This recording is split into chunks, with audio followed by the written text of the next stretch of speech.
Hey guys, good morning. कैसे हैं आप लोग? आई होप आप सब लोग मस्त होंगे। हम लोग भी एकदम चकाचक हैं। सो गाइस, स्वागत है आपका हमारे YouTube channel farming and blog. So guys, आज हमारे बैच का है 26 डे।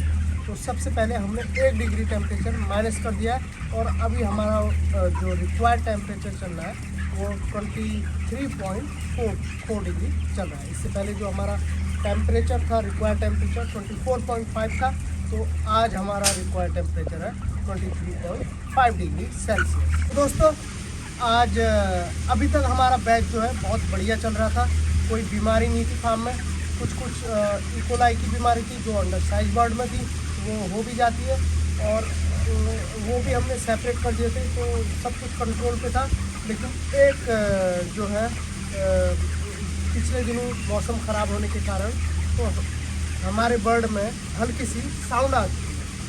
तो साउंड जो कि हमने टाइम पे उसको जज कर लिया, टाइम पे हमने उसे पकड़ लिया, तो उसका ट्रीटमेंट भी हमने चालू कर दिया था। तो दोस्तों, ये देखिए, ये कूलिंग पैड की साइड है। तो यहाँ पे हमें सीआरडी के सिम्टम्स मिले, तो बर्ड हमारा छींक रहा था इस एरिया में। तो इसलिए हम तुरंत हमें जब ऐसे सिम्टम्स मिले तो हमने तुरंत एक्शन लिया।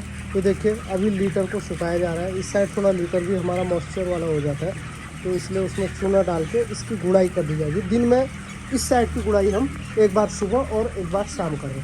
तो जीजा जी लगे हुए हैं अभी।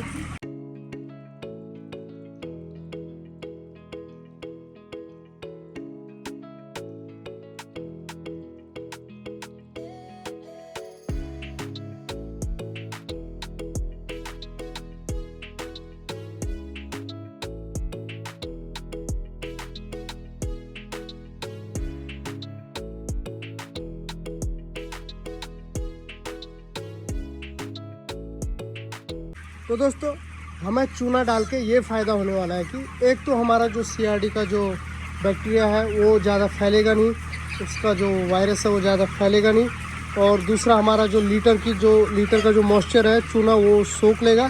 तो दोस्तों, जब सीआरडी की समस्या हमारी सही हो जाएगी, सीआरडी तो वैसे साउंड अगर एक बार बच्चे में आ जाता है तो लास्ट तक जाता नहीं है, लेकिन हमने शुरुआती दौर पे ही इसको तो पहचान लिया था और इसका ट्रीटमेंट चालू कर दिया।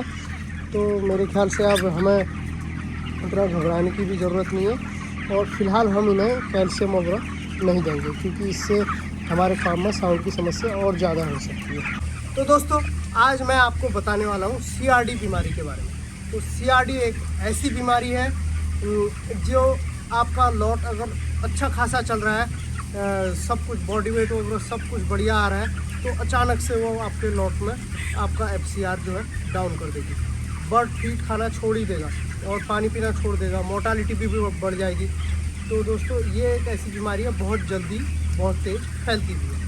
तो ये बीमारी होती क्या है, सबसे पहले हम बताएंगे कि है क्या।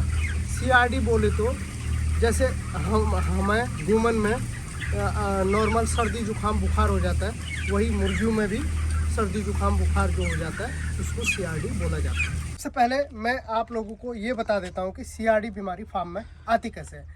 ये बीमारी सबसे पहले अपने पर्दा मैनेजमेंट में गलतियों के कारण ये बीमारी आपके फार्म में आ सकती है, और लीटर का अत्यधिक गीला हो जाना, लीटर में मॉइस्चर जम जाने से भी ये बीमारी फार्म में आ जाती है। तो कभी कभी फीड में भी मॉइस्चर अगर रहता है तो उससे भी ये बीमारी आपके फार्म में आ सकती है। और भी कारण ये है कि टेम्परेचर में बहुत ज़्यादा वेरिएशन अगर हो जाता है, गर्मी के बाद अत्यधिक ठंड अगर फार्म में आ जाती है, तो तब भी ये बीमारी आपके फार्म में आ सकती है। तो अगर मैं अपने फार्मर भाइयों से ये अनुरोध करूंगा कि अगर ये बीमारी को आपने शुरुआती स्टेज में अगर आपने पहचान लिया, तो आपकी ये कम मोर्टालिटी होंगी और बच्चा ज़्यादा वेट ड्रॉप नहीं करेगा। तो फार्मर भाई अगर इसे शुरुआती दौर पे इसके सिम्टम्स जो हैं पहचान लेते हैं, तो इसके सिम्टम्स क्या रहते हैं? इसके सिम्टम्स ये रहते हैं कि बच्चा छिक छिक की आवाज़ करने लग जाता है, और कई बच्चे अगर उनको पकड़ के आप अपने कान पे लगाएंगे तो घर घर की आवाज़ आती है। ऐसा लगता है कि उसका गला जो है जाम हो चुका है।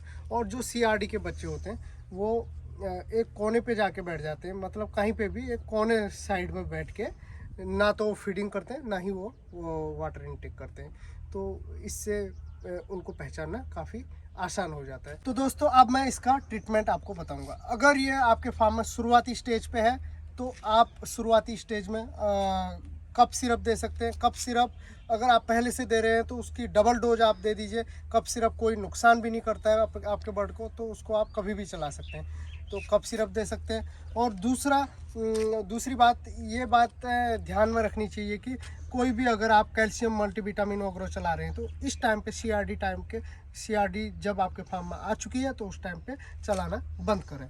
और जो भी ठंडी चीज़ें होती हैं, जो भी बर्ड के लिए आपको लगता है कि ठंडी चीज़ें हो सकती हैं, तो वो अपने बर्ड को मत दें।